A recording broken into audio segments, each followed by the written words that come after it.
Welcome back to NBC Update channel. Today we will learn about the issue of the startling and cataclysmic events unfolding in the fictional yet feverishly intense town of Salem, specifically focusing on the explosive developments expected on days of our lives between December 8th and December 19th. The upcoming fortnight in Salem promises to be nothing short of a theatrical masterpiece of suspense, resurrecting ghosts of the past quite literally while plunging current residents into a spiral of kidnapping, deception, and psychological warfare. The peaceful holiday season is being traded for a landscape of fear and intrigue as the DiMera family once again takes center stage in a drama that spans generations. We are looking at a narrative tapestry woven with the threads of a shocking return, a grim incarceration, and a sinister alliance involving a child, all of which threaten to upend the social order of Salem permanently. The macabre discovery and the resurrection of Peter Blake. The most earth-shattering development begins with a discovery that is as grim as it is mysterious. Spoilers indicate that the catalyst for the next major storyline involves the unearthing of bone fragments, a forensic puzzle that sends shockwaves through the local authorities and the DiMera dynasty alike.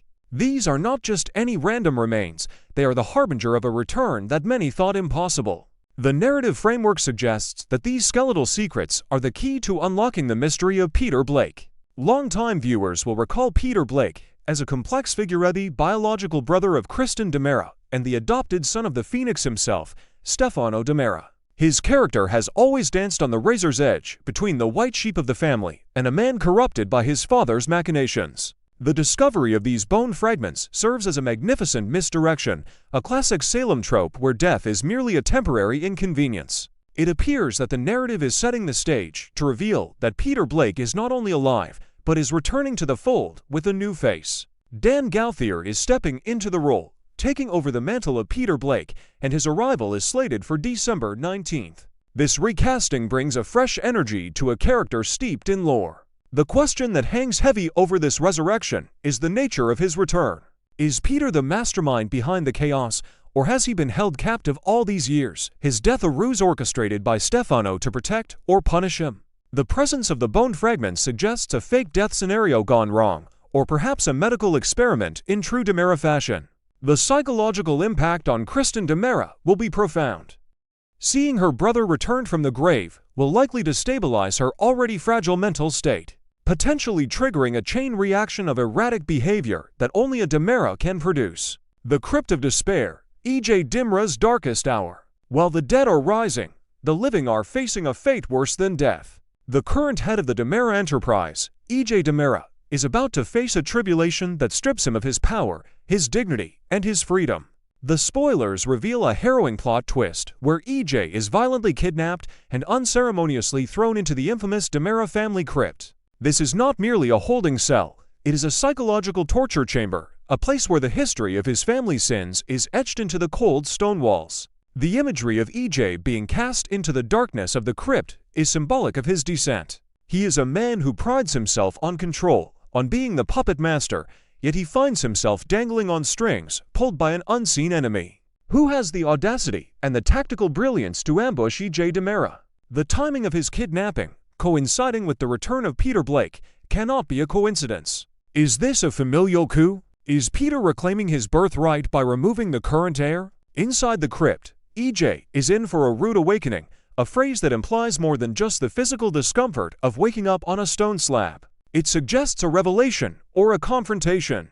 Perhaps he is not alone in the dark. He may be forced to confront the literal skeletons of his family's past or face a captor who knows his every weakness. The isolation of the crypt serves as a pressure cooker, and as the days tick by without rescue, E.J.'s composure will shatter, revealing the desperate animal survival instincts beneath the bespoke suit. This storyline promises to explore the vulnerability of a character who rarely shows fear, creating a gripping survival horror narrative within the soap opera format. Chanel's intuition and the hunt for Johnny. Parallel to the DiMera family crisis, the younger generation is facing its own brand of terror. Chanel Dupree DiMera, a character known for her resilience and sharp instincts, finds herself gripped by a paralyzing fear regarding her husband, Johnny DiMera. This is not merely marital discord or a lover's quarrel. This is a primal sense of danger. Chanel fears that Johnny is in mortal peril, and given the current climate in Salem, her fears are likely well-founded. Johnny, often caught in the crossfire of his family's legacy and his own artistic ambitions, seems to have stumbled into a web of danger that he is ill-equipped to handle. Is his disappearance or danger linked to the bone fragments? Did Johnny see something he shouldn't have during his filmmaking endeavors? Chanel's arc over these 2 weeks will transform her from a businesswoman into an investigator. We can expect to see her frantically retracing Johnny's steps, interrogating family members, and perhaps putting herself in the line of fire to save the man she loves. The tension is heightened by the possibility that Johnny's danger is connected to the same force that took EJ. If the DiMera men are being targeted systematically, it suggests a vendetta against the bloodline. Chanel's desperation will drive the emotional core of these episodes, providing a grounded, human reaction to the larger-than-life villainy occurring in the shadows. Her fear is the audience's fear, acting as the emotional barometer for the escalating stakes. The unholy alliance, Sophia and Rachel. Perhaps the most chilling development during the week of December 15th to 19th is the formation of a sinister partnership between Sophia and the young Rachel Black. This plotline is particularly disturbing because it weaponizes the innocence of a child. Sophia, desperate and possibly unhinged in her quest to reclaim her baby, turns to Rachel, a child who has demonstrated a terrifying precociousness and a penchant for manipulation inherited from her mother, Kristen.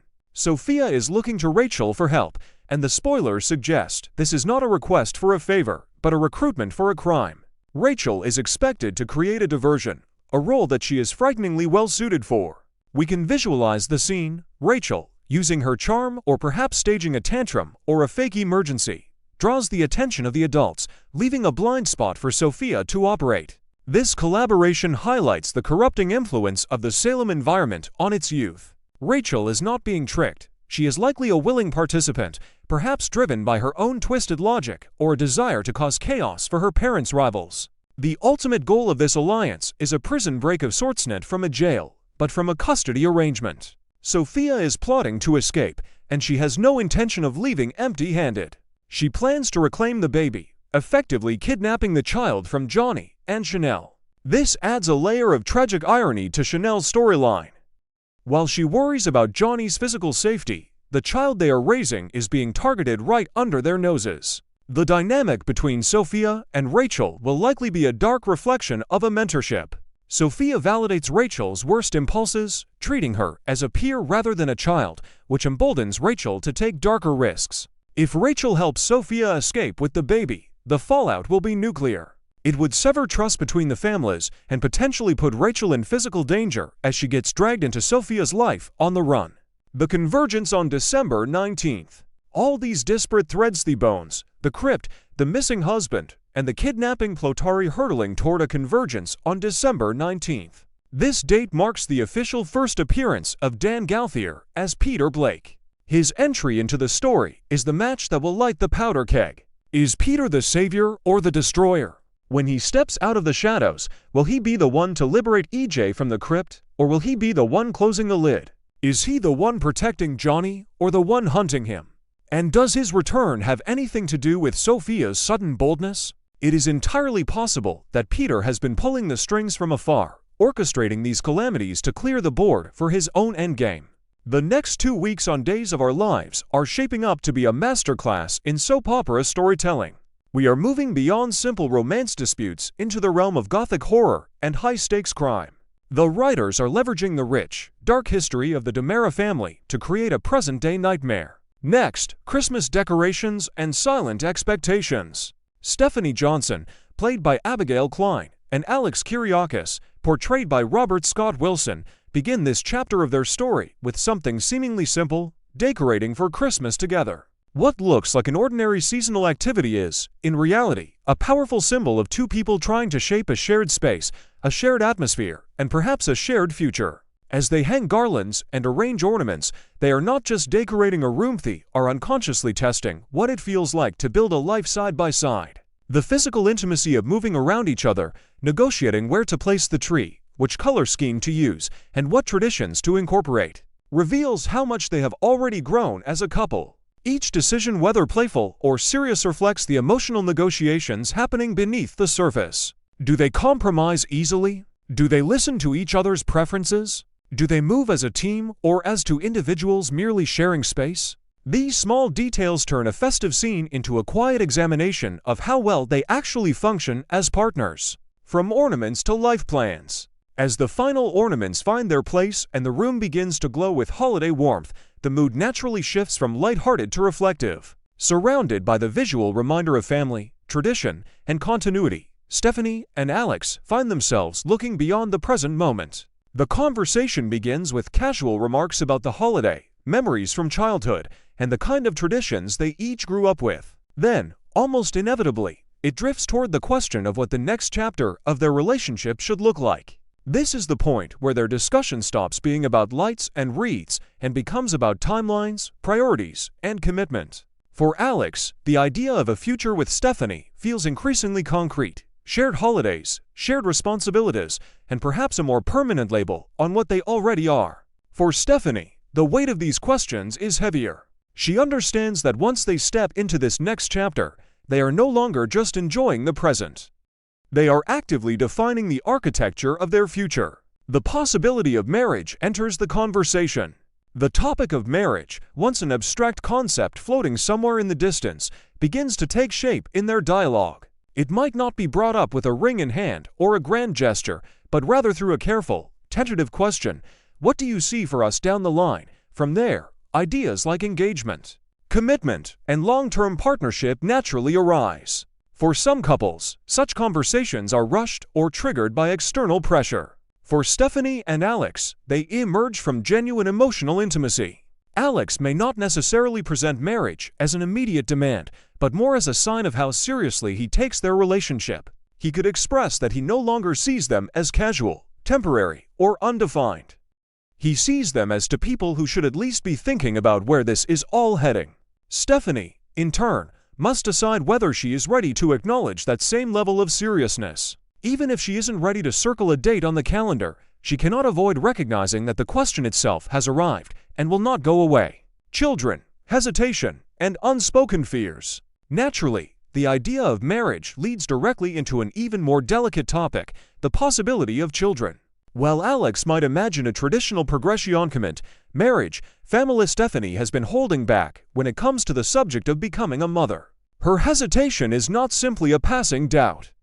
It has become a consistent undercurrent in their relationship. She may change the subject when children are mentioned, deflect with humor, or respond vaguely whenever the topic surfaces. Her reluctance could stem from several sources: fear of losing her independence, anxiety about balancing career and family, or unresolved concerns from her own childhood and family dynamics. She might worry that once children enter the picture, her identity will be swallowed up by responsibility and expectation. Alternatively, she might simply not feel that pull toward motherhood yet, and the pressure to feel it can create guilt, confusion, and emotional distance. For Stephanie, the question is not just do I want children, but am I allowed to take my time deciding without disappointing the person I love? Alex's perspective on family and legacy. For Alex Kyriakis, the subject of children touches not only his personal desires, but also the weight of family legacy. Coming from a powerful and complex family, he has grown up surrounded by examples good and bad of what family looks like. Part of him might long for the chance to create a healthier, more loving household than the one he experienced. Another part of him may feel a subtle, unspoken expectation that he should eventually settle down, marry, and have children to carry on the family name. However, Alex is not just a product of his lineage. He is also a man who has evolved emotionally. His time with Stephanie has likely softened some of his edges and taught him the value of patience and communication. When the topic of children comes up, he may sense Stephanie's hesitation and feel a mix of concern and vulnerability. He might worry that their dreams for the future are misaligned, or that her reluctance signals a deeper uncertainty about him. Yet, if he truly loves her, his response will not be to pressure her, but to listen, understand, and find out what she genuinely needs. Stephanie's need to clarify her feelings. This leads to one of the most crucial parts of their interaction, Stephanie's realization that she must clarify her views on Alex himself. If she continues to avoid difficult topics, Alex could misinterpret her reluctance about children as reluctance about him. To prevent this misunderstanding from growing into resentment or insecurity, Stephanie may feel compelled to put her emotions into words more clearly than she has before. Clarifying her feelings does not necessarily mean arriving at a final decision about children or marriage. Instead, it means drawing a clear distinction between her love for Alex and her uncertainty about motherhood. She might tell him that she deeply values their relationship, that she sees him as a serious, long-term partner, but that she needs time and emotional space to decide what kind of family life she truly wants. By doing so, she validates his importance in her life while also honoring her own internal process. This clarity can transform the conversation from a potential source of conflict into an opportunity for deeper connection. Communication as the real next chapter. The heart of this storyline is not just about whether they marry or have children. It is about whether they can communicate honestly enough to navigate those choices together. The next chapter of their relationship is written not in grand gestures, but in difficult, vulnerable conversations like this one. Stephanie's willingness to open up about her fears and Alex's capacity to listen without defensiveness or pressure will determine whether their bond grows stronger or begins to fracture. If they succeed in talking openly, they might not have all the answers by the end of the evening, but they will have something even more valuable: mutual understanding. They can agree to revisit the topic of children later, set realistic expectations, or even redefine what a successful relationship looks like for them. Their future then becomes a shared project rather than a silent tug-of-war between two unspoken visions. A Christmas that quietly changes everything. By the time the lights are plugged in and the room glows with the warm hues of the season, Stephanie and Alex are no longer the same couple who began the evening simply decorating for Christmas. They have stepped into a deeper, more honest stage of their relationship. The holiday backdrop, the tree, the ornaments, and the soft music all become silent witnesses to a turning point that may not be flashy or dramatic, but is profoundly meaningful. This quiet Christmas evening may not end with a proposal or a definitive decision about children, but it does end with something equally significant to people choosing to face their future with open eyes and open hearts. Whatever comes next, marriage, parenthood, a different kind of partnership, are better equipped to face it because they dared to ask the hard questions and truly listen to each other's answers.